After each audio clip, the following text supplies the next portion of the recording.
ఆ రోజు యొక్క ప్రజల పరిస్థితి ఏంటి, ఈ రోజు యొక్క ప్రజల పరిస్థితి ఏంటి, వాళ్ళు 5 సంవత్సరాల్లో చేసినటువంటి అభివృద్ధి ఏంటి, మేము 2 సంవత్సరాల్లో చేసినటువంటి అభివృద్ధి మీద ఈరోజు స్పష్టంగా ప్రజలకు తెలియజేయాలనే ఉద్దేశంతో ఈరోజు ఈ ప్రెస్ మీట్ని నిర్వహిస్తున్నాం. ముఖ్యంగా మీరు ఈ జిల్లాలో మనకి పేరొందినటువంటి అఖిలాండ బ్రహ్మాండ నాయకుని యొక్క శ్రీ వెంకటేశ్వర స్వామి యొక్క తిరుమల తిరుపతి దేవస్థానంలో ఆనాడు జరుగుతున్నటువంటి ఏదైతే కల్తీ నెయ్యి మీద భక్తుల మనోభావాలను కూడా దెబ్బతీసేసి ఆ రోజు డబ్బే పరమావధిగా మా జోబులు నిండితే చాలు, భక్తుల మనోభావాలు ఎలా అయినా పోవచ్చు అని చెప్పి ఆ రోజు ఏదైతే కొన్ని వేల కోట్లు దండుకున్నారో దాని మీద కూడా ఒక కమిషన్ వేసాం. తొందరలో ఏదైతే వాళ్ళు అవినీతి చేశారో వాళ్ళు స్పష్టంగా ఈ రాష్ట్ర ప్రభుత్వానికి తెలియపరిచే రోజు కూడా తొందరగా వస్తూ ఉంది. అదే కాదు, మేము 2024 ఎన్నికల మేనిఫెస్టోలో స్పష్టంగా చెప్పాం, మేము అధికారంలోకి వస్తే ఏం చేస్తామని. మేము అధికారంలోకి వచ్చిన ఏదైతే మేము సూపర్ 6 పథకాలు ఇచ్చాం, సూపర్ 6 పథకాలని కేవలం ప్రభుత్వం అధికారంలోకి వచ్చిన 6 నెలల్లోపే పూర్తి చేసినటువంటి ప్రభుత్వం ఈ ఉమ్మడి ప్రభుత్వం. అది నారా చంద్రబాబు నాయుడు గారు ఆధ్వర్యంలో జరుగుతున్నటువంటి ప్రభుత్వం. మీరు ఆ రోజు చూసినట్లయితే పెన్షన్స్ దాదాపు మన రాష్ట్రంలో వాళ్ళు ఇది వరకు బోగస్ పెన్షన్లు ఇచ్చుకున్నారు, వాళ్ళ కార్యకర్తలకి వాళ్ళ జోబులు నింపుకున్నారు. దాని మీద కూడా మేము కమిషన్ వేసాం. వేసిన తర్వాత చాలామంది వికలాంగుల పేరుతో పెన్షన్ తీసుకున్నట్టు సందర్భం ఉంది. దాని మీద కూడా మేము చర్య తీసుకోమని చెప్పాం. ఆ రోజు తీసుకున్నారు. ఈరోజు 65 లక్షల మందికి ఈరోజు దేశంలోనే 4,000 రూపాయల పెన్షన్, 6,000 రూపాయల పెన్షను, 15,000 రూపాయల పెన్షను ఇస్తున్నటువంటి ఏకైక ప్రభుత్వం భారతదేశంలో ఏదైనా ఉందంటే ఒక్క తెలుగుదేశం పార్టీ ప్రభుత్వం మాత్రమే, అది నారా చంద్రబాబు నాయుడు గారి ప్రభుత్వం మాత్రమే. ఈ ప్రజలు కూడా గమనిస్తున్నారు. తల్లికి వందనం ఆ రోజు 2019 నుంచి 24 దాకా ఉన్నటువంటి జగన్మోహన్ రెడ్డి వాళ్ళ భార్య కూడా స్పష్టంగా చెప్పింది ఒక చోట, ఒకానొక సందర్భంలో చదువుకున్న ప్రతి బిడ్డకి మేము అమ్మఒడి కింద 15,000 ఇస్తామని చెప్పారు. కానీ అధికారంలోకి వచ్చిన తర్వాత కాదు కూడదని చెప్పి ఒకే బిడ్డకి ఇస్తాం ఒక కుటుంబంలో అని చెప్పి ఆ రోజు మాయ మాటలు చెప్పి ఉన్న ఇంట్లో 2 ఉంటే ఒకరు మేకలు కాపురానికో ఒక వ్యవసాయ పనులు పోవమని చెప్పి వాళ్ళే ఇండైరెక్ట్గా ఒక మనిషికి అమ్మఒడిచ్చి 2వ బిడ్డకి కోత పెట్టినటువంటి చరిత్ర జగన్మోహన్ రెడ్డిది. కానీ మేము ఒకరుంటే 15,000, 2 ఉంటే 30,000, 3 ఉంటే 45,000, 4 ఉంటే 60,000 ఇస్తామని చెప్పాం. ఆ మాట కట్టుబడి ఈరోజు దాదాపు 65 లక్షల మందికి మేము అమ్మఒడి కింద ఇస్తున్నామంటే అది చరిత్ర కాదా నేను అడుగుతున్నా. ఈ ఏదైతే కొంతమంది ఇప్పుడు కొంచెం మంది సైకో కార్యకర్తలు ఉన్నారు, వాళ్ళకు కొన్ని హెచ్చరిస్తున్నా. ఎందుకంటే రఫా అంటే ఇక్కడ ఊరుకునేదానికి మీ యొక్క ప్రభుత్వం కాదు, ఇది క్రమశిక్షణ కలిగినటువంటి ప్రభుత్వం.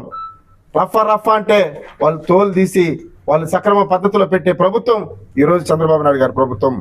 కాబట్టి రఫా అని చెప్పుకుని బెదిరింపులు, నరబలి ఇవ్వటాలు ఇవన్నీ కూడా ఇక్కడ వ్యతిరేకం. కాబట్టి పబ్లిక్కి మంచి పని చేసే కార్యక్రమానికి మీరు ముందు రండి. అంతేగాని ఎక్కడైతే సవాల్ దొరుకుతుందో ఆడిపోయి వాలిపోయి గద్దల్లాగా వాలిపోయి మేము దాన్ని కాపలా కాసుకుంటూ దాన్ని కూడా రాజకీయం చేస్తానంటే మాత్రం ఊరుకునే ప్రసక్తి లేదు. ఎందుకంటే ఈరోజు చరిత్ర చూసుకోండి. ఈ 2 సంవత్సరంలో crime, national crime bureau reports ప్రకారం గతంలో ఉన్నటువంటి క్రైమ్ కంటే ఈరోజు క్రైమ్స్ అన్ని తగ్గినాయి. ఈరోజు మహిళల మీద అగత్యాలు తగ్గాయి. ఈరోజు పిల్లలకు భద్రత కలిగింది, పిల్లలకు చదువు వస్తూ ఉంది. అదేవిధంగా అన్ని విధాలుగా సహకరిస్తున్నారు. ఇమాము మౌజూలకు వేతనాలు ఇస్తున్నాము. అదేవిధంగా ఈరోజు మొదలయార్ల కమ్యూనిటీకి ఏదైతే చేనేత కార్మికులు ఉన్నారో, అదేవిధంగా మరమగ్గ కార్మికులు ఉన్నారో వాళ్ళకి చెప్పిన 9 నెలలలోపు 500 రూపాయలు యూనిట్ 500 యూనిట్లు ఉచిత కరెంట్ ఇస్తున్నాం. నాయ బ్రాహ్మణులకి 200 యూనిట్లు ఉచితంగా ఇస్తున్నటువంటి ప్రభుత్వం ఇది. కాబట్టి ప్రభుత్వాల్ని మీరు ఎంతసేపు తప్పు పట్టే ధోరణి చూస్తే ప్రజలు కూడా ఇప్పటికే మిమ్మల్ని బంగాళాఖాతంలో కడిపినారు. అయినా మీకు బుద్ధి రాలా.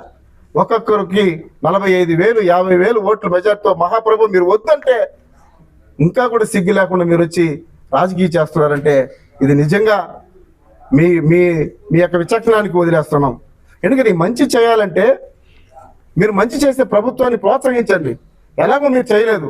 కేవలం ఆ రోజు అన్నా క్యాంటీన్, పేదవాడు కడుపు నిండా 5 రూపాయలకు అన్నం తింటాం మహాప్రభు అంటే మీరు దాన్ని కూడా మూసేసినట్టు చరిత్ర మీది.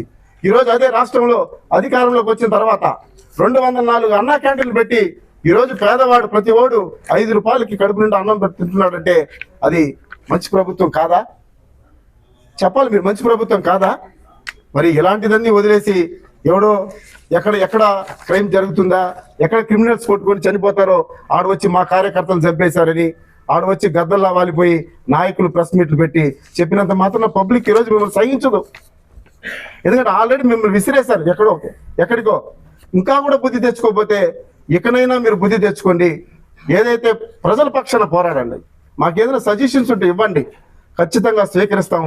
మమ్మల్ని సక్రమైన నడిపించామా, కనీసం మీకు అసెంబ్లీకి వచ్చే ధైర్యం కూడా లేదు. మీరు కూడా ఈరోజు మాట్లాడుతున్నారు.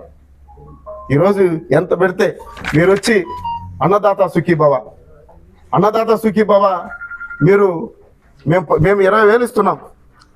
అదేవిధంగా మామిడి రైతులకి గిట్టుబాటు ధర లేకపోతే మేము ఇన్స్టెంట్ క్వింటాల్కి 4 రూపాయలు అంటే 4,000 రూపాయలు ఇచ్చినటువంటి చరిత్ర మాది.